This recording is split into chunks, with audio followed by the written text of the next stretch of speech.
What's going on YouTube? Matty with FusaroFitness here with a response video to Fox 26 Houston's new story titled Protein Overdose, starring Dr. Higgins, sports cardiologist, talking about some of the claims he made and why they are wrong. Mark Lobliner has already done a video on this topic, which I'll link on the screen and in the description box as well. So I'm not the first YouTuber to do this, and I'm sure I won't be the last. But we all have different audiences and different viewers, so the more we get this information out to the masses, the better. So, talk about a couple of the claims he makes and why they're pretty absurd. First one, he says, and I quote, "Protein has a lot of fat in it," and goes on to say that fat is the cause of coronary disease and diabetes, and we get a loss of calcium from too much protein in the urine.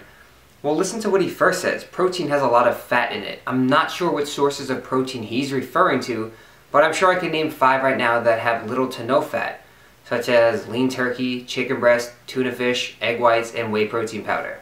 So there's 5 extremely low fat sources of protein, so his claim is already thrown out the window. And I don't know if he knows that there are sources of protein that contain calcium, so clearly Dr. Higgins has never had a glass of milk. So the problem was he completely generalized protein into one category of being high fat, which that generalization just doesn't work here. He went on and said, and this is one of the least professional things I've ever heard, in quotes, "If you're doing too much protein, you're doing less of things that have fiber in them." So he's implying that correlation equals causation. If you're eating high protein, you're eating low fiber. That's not necessarily the case for everyone, such as myself and probably the majority of the people watching this video. It's possible to eat high protein and high fiber at the same time.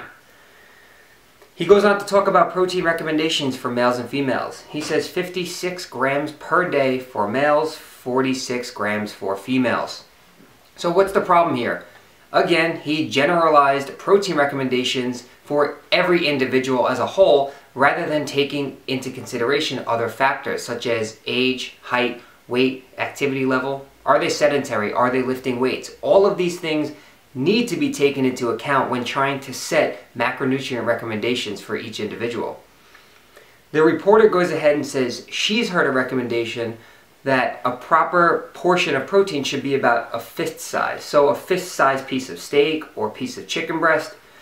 Now, if you eat 2 fist size portions a day, for those of us who have tracked macros before and get an understanding of what portion sizes look like, a fist-sized portion of steak or chicken is probably between 30 to 40 grams of protein, depending on how thick it is. So if you ate 2 of those a day, you're over that 56 grams. Or what about if you had a chicken breast for lunch and a whey protein shake after your workout? You're probably over that 56 grams. So that recommendation is absolutely horrible.